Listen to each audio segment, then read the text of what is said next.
이 시간 함께하실 하나님 말씀 스가랴 7장 8절에서 14절까지 말씀입니다.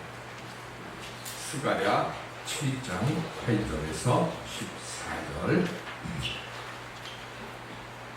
여호와의 말씀이 스가랴에게 임하여 이르시되 만군의 여호와가 이같이 말하여 이르시기를 너희는 진실한 재판을 행하며 서로 인애와 긍휼을 베풀며 과부와 고아와 나그네와 궁핍한 자를 압제하지 말며 서로 해하려고 마음에 도모하지 말라 하였으나 그들이 듣기를 싫어하여 눈을 돌리며 듣지 아니하였고 귀를 막으며 그 마음을 금강석 같게 하여 율법과 만군의 여호와가 그의 영으로 옛 선지자들을 통하여 전한 말을 듣지 아니하니 큰 진로가 만군의 여호와께로부터 나왔도다.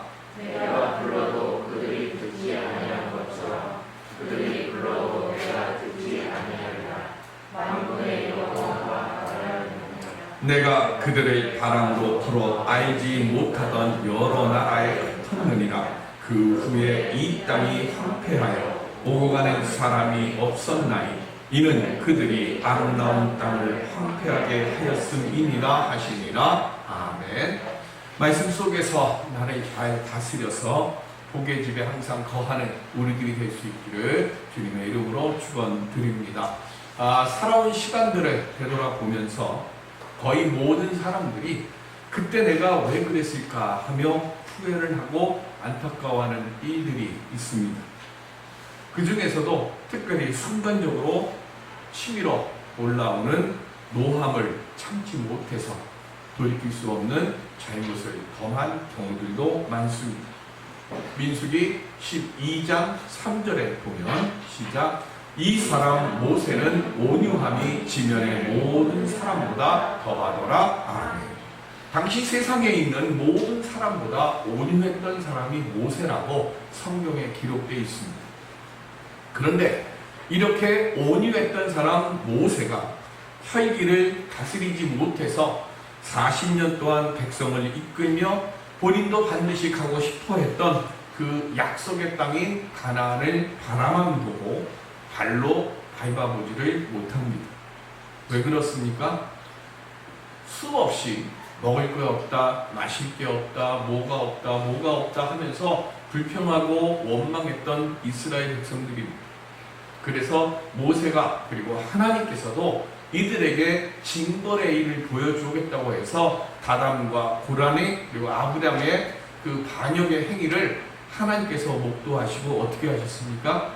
다담과 고란 지형에 편을 나누고 모세의 진영으로 편을 나눈 뒤에 다단과 고람, 아비람이 있는 그곳에 땅을 갈라치게 해서 그들을 그 땅 속에 집어삼키는 심판을 내리셨습니다. 그리고 또 시간이 지나간 가데스 바네아 광야에 섰고 그곳에서 백성들이 모세에게 우리에게 물을 달라고 이야기를 하면서 뭐라고 얘기합니까? 차라리 다담과 그리고 고라의 그리고 아비람의 반역 때 우리들도 그때 죽었더라면 더 좋을 뻔했다 하면서 모세에게 대들었습니다. 그때 하나님께서 모세에게 뭐라고 말씀하십니까? 지팡이를 가지고 백성들을 모으라 했습니다. 그리고는 하나님께서 말씀하시기를 그 반석에게 명해서 물을 내어 주어서 마시게 하라고 하셨습니다. 그런데 모세는 어떻게 합니까? 분명히 하나님께서는 반석에게 명해서 물을 주라고 그랬어요. 그런데 모세는 지팡이, 손에 쥐고 있는 지팡이를 들고 반석을 2번 내리쳤어요. 그리고는 물을 줬습니다. 모세는 계속되는 백성들의 반역에 분을 참지 못했습니다. 지상에서 가장 온유했던 사람 모세라고 성경에 기록되어 있었지만 그 온유했던 사람 모세도 끝없이 이어지는 반역과 대듬에 그만 평상심을 깨져버린 거예요. 오늘 우리들은 인생을 살아가면서 세상을 살아가는 모든 사람들은 이렇게 통제불능의 모습들이 있습니다. 그게 뭐냐면 우리 인생 보따리 속에 통제 못할 폭발물이 숨겨져 있기 때문에 그렇습니다. 누구나 다 약점이 있습니다. 부부싸움 할 때 절대로 하지 말아야 될 말들이 있다고 그러잖아요. 양쪽 집안의 자존심을 건드리지 말라고 합니다. 서로의 양쪽 집안의 자존심을 건드리면 그게 폭발해버리는 거예요. 아무리 선한 사람이든 아무리 지혜로운 사람이든 아무리 많이 배운 사람이든 아무리 높은 자리에 있는 사람이든 그 집안의 자존심을 건드리는 그 말을 하게 되면 그게 걷잡을 수 없이 터져버리는 거예요. 어떤 사람은 조급함 때문에, 어떤 사람은 열등감 때문에, 때로는 교만과 참지 못하는 욕망과 헛된 명예감 때문에 자신의 인생을 한 번에 망치는 폭발을 합니다. 이 폭발일 때문에 하나님의 진노를 사게 되거나 인간관계에 금이 가버려서 한순간에 우리의 모든 쌓아놓은 것이 무너져 버립니다. 이 폭발물을 그럼 어떻게 하면 잘 다스릴 수 있을까요? 성경은 오직 한 가지만 말씀합니다. 좀 더 하나님을 의지하고 참으라는 겁니다. 모세는 120세기 가나안 땅을 비스가 산 꼭대기에 올라가서 쳐다봤습니다. 눈도 새하지 않았고 귀도 새하지 않았다고 그랬습니다. 그런데 그때 가데스 바네아 그 무리바의 사건 때문에 가나안 땅을 보기만 하고 들어가지 못하는 그 마지막 상황에서 모세는 속으로 어떻게 했을까요? 아, 그때 내가 좀 더 하나님을 의지하고 참았을까. 오늘 우리 인생의 많은 문제들을 해결하는 길은 한 가지밖에 없습니다. 저나 여러분들이나 도저히 참을 수 없는 상황이 왔을 때 그때 한 번 더 하나님을 의지하고 내 마음을 다스리는 것밖에는 없습니다. 지금은 내가 나약해 보이고 지금은 내가 지는 것 같지만 그렇게 하나님을 의지하고 하나님께 모든 것 내려놓고 하나님을 바라보고 하나님을 의지할 때 그때 하나님께서는 우리가 보지 못하는 새로운 역사를 우리들에게 선물로 주실 줄로 믿습니다. 이 믿음으로 가지고 하나님을 의지하면서 내게 주어져 있는 모든 난관들을 극복해 나갈 수 있는 우리 모두가 될 수 있기를 주님의 이름으로 축원드립니다. 그럼 어떻게 하면 우리가 그렇게 살 수 있을까요? 스가랴 7장은 6장하고 2년의 시간이 지나갔습니다. 8번의 모든 환상을 마친 뒤에 2년의 시간이 지나갔고 이 2년의 시간이 지나가는 동안에 스룹바벨의 성전이 거의 다 완성되어 가던 때입니다. 그때 베델에 있는 베델 사람이 선지자들과 제사장들에게 사람을 보내서 물었습니다. 뭘 물었는가 하면 바벨론의 포로로 잡혀간 사람들이 70년 동안 금식을 했어요. 그런데 이렇게 성전이 이제 완공이 눈앞에 왔으니까 그래서 묻습니다. 우리가 금식을 계속할까요? 이스라엘 사람들이 바벨론의 포로로 끌려간 뒤에 금식을 2번 합니다. 5달과 7째 달에 합니다. 조금 이따 성경을 읽을 거니까 어쨌든 5째 달에 하는 금식은 예루살렘 성과 예루살렘 성전이 무너졌어요. 그리고 모든 것들이 불탔습니다. 그리고 왕을 비롯한 고관 대작들 그리고 지혜롭다고 하는 남아있는 사람들을 다 바벨론을 포로로 끌고 갔어요. 그때를 기억하면서 바벨론의 포로로 끌려간 그곳에서 금식을 했어요. 그 금식의 일이 5째 달에 하는 금식이에요. 두 번째는 7째 달에 하는 금식이 있습니다.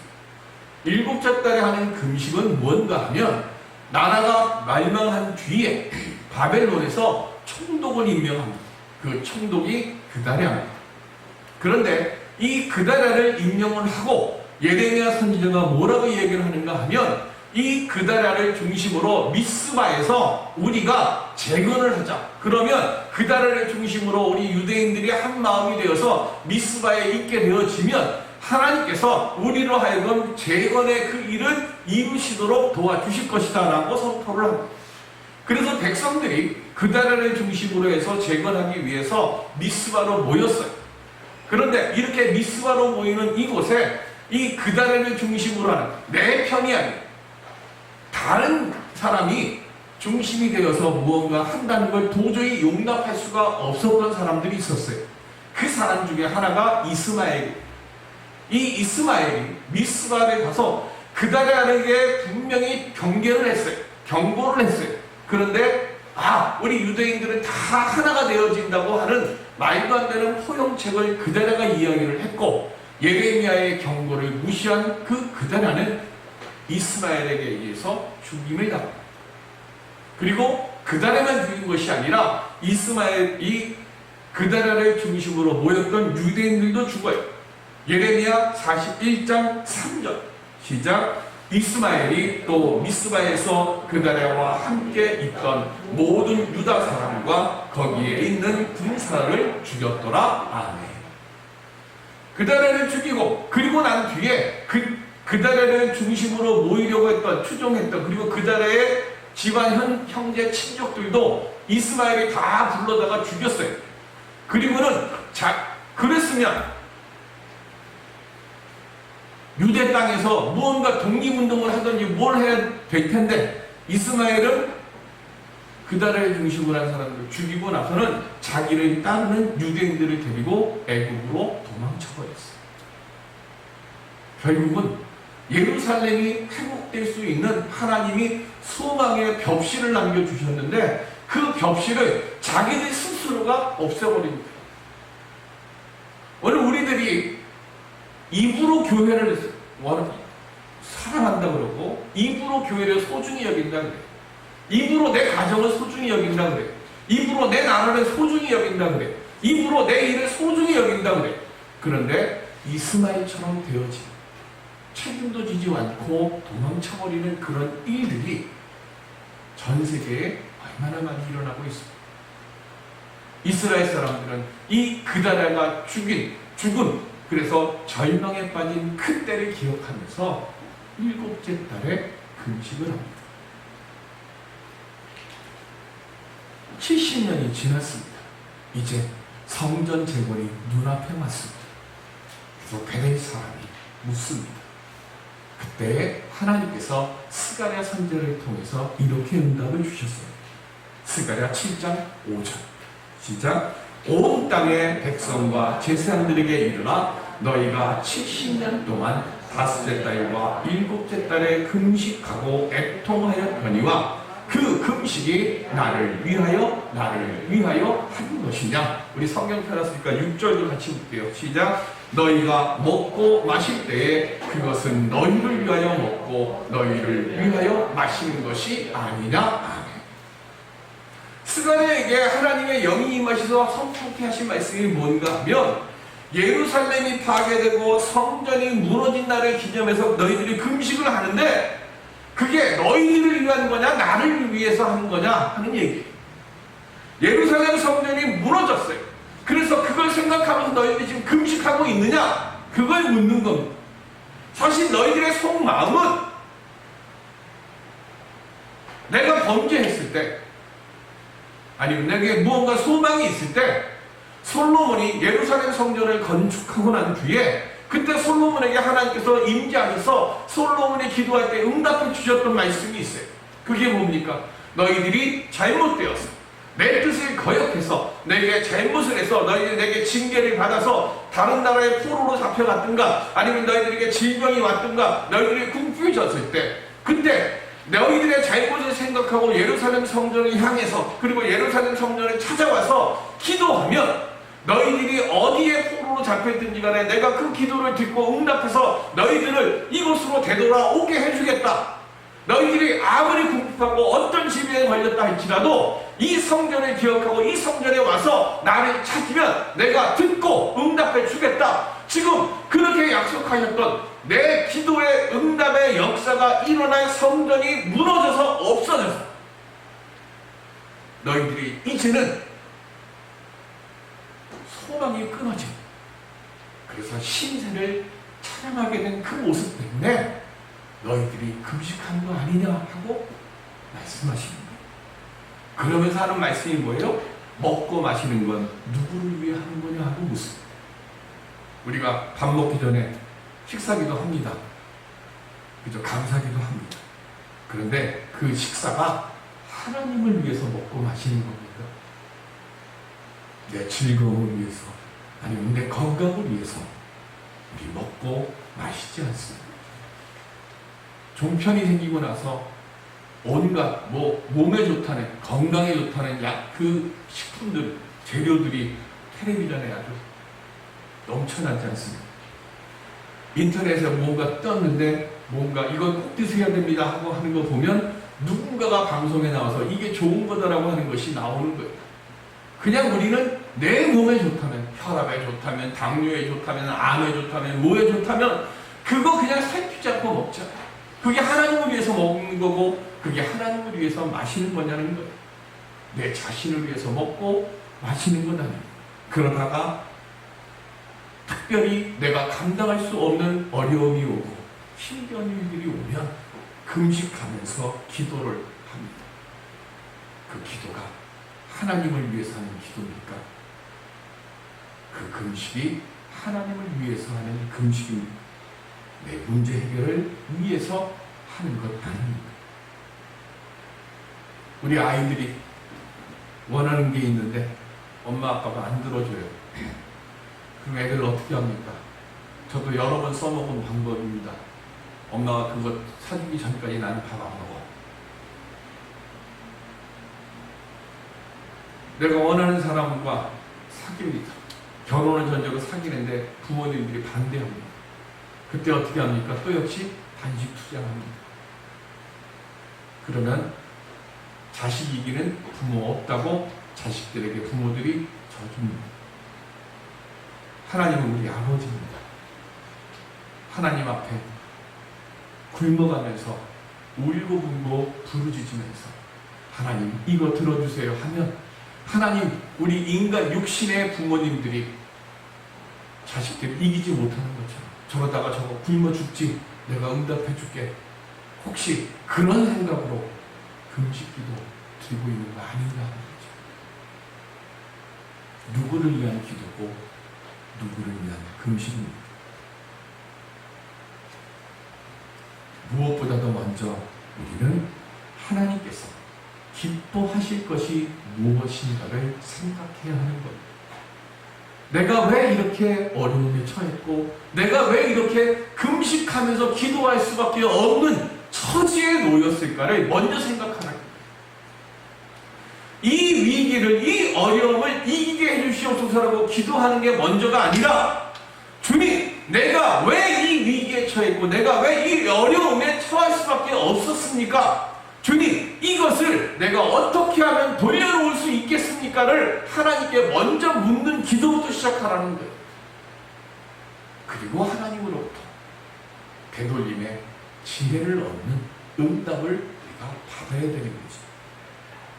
스가랴는 왜 나라가 망했는가를 11절에 이렇게 말씀합니다.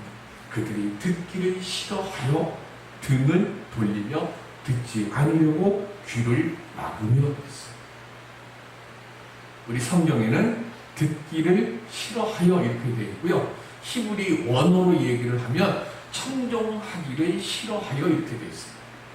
청종하다라고 하는 이 말은 히브리어로 카사브입니다.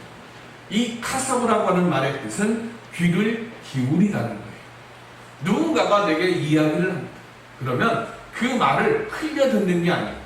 누군가가 내게 말을 하면 내 마음과 생각과 뜻을 다 해가지고 무슨 의미로 무슨 뜻으로 이런 이야기를 하는 것인가 하면서 온 마음과 생각을 집중해서 그 말을 듣는 것, 이게 청종하다. 그래서 들은 것은 내가 준행하고 실천하려고 듣는 것, 이게 카사브예요. 싫어하다라고 하는 말은 히브리어로 마웨인데 이 말은 거부하다. 근데 어떻게 거부하는가 하면 고의적으로 거역하는 거예요. 일부 하나님께서 신명기 28장에 뭘 말씀하셨어요? 이렇게 내 뜻과 내 말과 내 계명을 너희들이 잘 준행하면 들어도 복을 받고 나가도 복을 받는다라고 하는 복의 선포를 하셨는데 이스라엘 백성들이, 유다 백성들이 일부러 그 뜻을 뭐 하는 거예요? 거스르는 거예요. 안 들으려고 하는 거예요. 안 들으려고 하는 것뿐만이 아니라 등을 돌려서 아예 듣지 않으려고 귀를 막아버렸어요. 이 죄 때문에, 이것 때문에 나라가 망하는 겁니다. 그런데 이렇게 하나님의 말씀을 듣지 않고 등을 돌리고 귀를 막은 것 때문에 나라가 망했는데, 이렇게 망하게 이르게 된 네 가지 죄를 오늘 성경에는 9절과 10절에 말씀합니다. 진실한 재판을 행하라고 했는데 그걸 안 했어요. 요즘 우리나라 내 편은 다 무슨 잘못을 해도 괜찮아, 그럴 수 있어. 이거는 상대편이 음해해서 되는 거예요.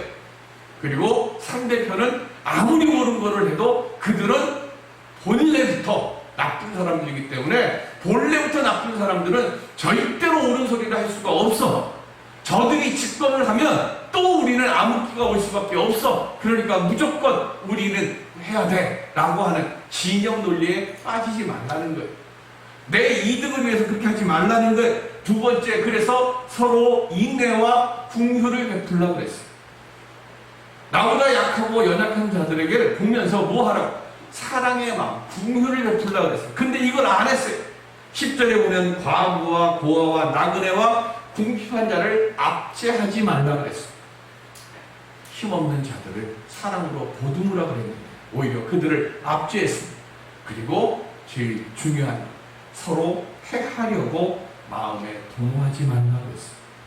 어떻게 하면 저 사람을 끌어내릴까? 어떻게 하면 저 사람을 내가 잡아들일까? 그런 마음을 생각하지도 말라고 했어요. 그런데 이스라엘 백성들은, 유대인들은 이 네 가지의 죄를 다 범한 거예요. 그래서 이 네 가지의 죄를 다 범하니까 하나님께서 뭐라고 그러시는 거예요? 야, 그러면 내가 징계하고 내가 진노한다니까, 그러니까 그 길에서 돌아서 옳 가는 길로 돌아서라고 아무리 외쳐도 이들이 귀를 막아버렸어요. 청종하지 않았어요. 싫어했어요. 그래서 나라가 망하는 거예요. 그 결과로 본문 13절에 내가 불러도 그들이 듣지 않은 것처럼 그들이 불러도 내가 듣지 아니하리라 그랬습니다. 출애굽기 3장 7절 시작. 여호와께서 이르시되 내가 애굽에 있는 내 백성의 고통을 분명히 보고 그들의 감독자로 말미암아 부르짖음을 듣고 그 근심을 알고 아멘. 구약 성경에서 하나님의 구원 역사의 시작이 무엇부터 시작합니까? 하나님을 향해 부르짖을 때 하나님이 들으시는 것에서부터 시작합니다. 하나님이 들으셔야, 듣면 뭐래요? 알게 됩니다. 알게 되면 어떻게 됩니까? 8절에 보면 하나님께서 우리의 고난의 자리로 내려오십니다. 그리고 그 고난의 자리에서 내가 너희들을 끄집어내 주시겠다라고 약속하십니다. 즉 가장 중요한 것이 뭡니까? 내가 하나님을 향해 부르짖을 때 하나님이 우리의 부르짖음을 들어주시는 것이 우리의 구원의 시작이고 우리의 삶의 전환의 시작이 되어지는 거예요. 그런데 하나님께서 우리를 향해 부르짖는데 우리가 듣지를 않으니까 하나님도 어떻게 하십니까? 너희들의 부르짖음을 내가 듣지 아니하겠다 그러십니다. 하나님이 듣지 아니하시면 우리는 일어설 수가 없습니다. 구약의 시대뿐만 아니라 오늘을 사는 우리들도 마찬가지.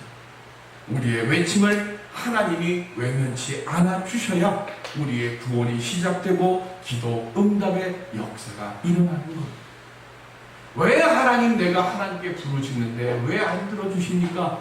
그러면 내가 지금 하나님이 나를 향해 부르짖으셨고 하나님이 나를 향해 말씀하셨는데 내가 마음의 문이 닫혀서 내가 먼저 하나님의 말씀을 듣지 않았던 거예요. 내가 하나님의 말씀이 들릴까봐 귀를 막았던 거예요. 그래서 하나님께서 말씀하십니다. 다시 들으라. 이 하나님과 나와의 구원의 관계가 깨지지 않고 유지되려면 하나님 말씀을 우리는 청종하고 패망에 이르는 죄에서 속히 떠나야 되는 겁니다. 그래야 심판이라고 하는 폭발물이 우리의 심령 속에서 제거되는 오만한 상품과 과음으로 인해서 군대에서 쫓겨난 젊은 장교가 있었습니다. 고향으로 내려가서 이 자기의 성격과 자기의 잘못은 고칠 생각 안 하고 농사를 졌어요. 근데 농사를 졌는데 실패를 합니다. 농사를 실패를 하고 그 다음 사업을 다시 시작했습니다. 근데 그것도 실패했어요. 그때서야 깨닫습니다. 아, 왜 자꾸 이렇게 실패를 할까? 내 성격 때문이다. 그리고 자기의 성격을 고치려고 하나님께 기도하기 시작합니다. 그때 남북전쟁이 일어났습니다. 민병대에 자기의 신분을 감추고 지원을 했습니다. 근데 이 겸손하게 자기 성격을 스스로 고치고 과거의 잘못된 버릇을 고치고 난 뒤에 그의 예전에 그가 군대 장교로 있었다는 사실을 사람들이 알게 됐습니다. 그리고 그 이전에 예전에 군대에서 쫓겨났던 그 모습을 알고 있던 사람들이 그를 쳐다봤어요. 그랬더니 그의 성격이 변했고 그의 모습이 변했어요. 그래서 그때부터 그가 전쟁터에 나가서 전쟁으로 출근합니다. 계속 승승장구하니까 결국에는 장군까지 올라갑니다. 그리고 감리교도로서 겸손한 사람이었다라고 하는 소문을 그 당시 대통령이었던 에브라임 링컨이 듣고는 그를 국방부 장관으로 임명을 합니다. 그리고 거기서 끝난 것이 아니라 더 나아가서 18대 미국 대통령이 됩니다. 율리시스 심슨 그랜트 대통령입니다. 누구나 다 마음속에 폭탄이 잘못 터져서 실패를 하고 낭패를 겪을 수 있습니다. 그러나 그 일을 계기로 내 마음을 잘 다스리고 하나님을 온전히 의지하면 하나님은 반드시 은혜의 세기를 우리들에게 허락해 주실 줄로 믿습니다. 금식의 원래 목적이 뭡니까? 하나님의 백성들로 하여금 경건한 삶을 살게 하고 그리고 어떤 상황에서도 하나님을 더욱더 기억하며 하나님을 의지하고 내 잘못한 죄를 회개해서 잘못된 것을 고침받으려고 우리는 금식하는 거예요. 금식 자체에 신기한 것 없습니다. 우리는 하나님께서 원하시는 삶을 살아가기 위해서 깨닫고 변화하는 것이 더 중요합니다. 하나님께서 원하시는 삶이 뭡니까? 말씀을 청정하는 삶입니다. 죄를 반복하지 않고 내가 주인이 되어서 내 삶을 이기는 게 아니라 주님이 내 삶의 주인이 되어서 나를 이끌어 가시도록 나를 내려놓을 때 그때에 우리의 부르짖음을 하나님께서 들어서 응답해 주시고 우리를 생명의 자리, 복의 자리를 떠나지 않도록 지켜주실 줄로 믿습니다. 오늘 우리들이 주님 앞에 응답받아야 될 것들이 무엇이 있습니까? 왜 삶이 이렇게 힘들고 어렵고 꼬여만나? 주여 이 문제를 해결해 주시옵소서 기도하는 것이 먼저가 아니다. 주여 내가 이 꼬여있고 잘못되어 있는 것을 어디서부터 고쳐야 하고 어떻게 고쳐야 합니까를 먼저 여쭙고 그리고 그 여쭈음 속에서 하나님의 응답을 우리가 들을 수 있는 귀가 열려서 하나님께서 우리들에게 허락해 주시는 은혜의 그 길을 우리의 믿음의 걸음 그리고 승리의 걸음을 뚜벅뚜벅 옮겨갈 수 있는 우리 모두가 될 수 있기를 주님의 이름으로 축원드립니다. 기도하겠습니다.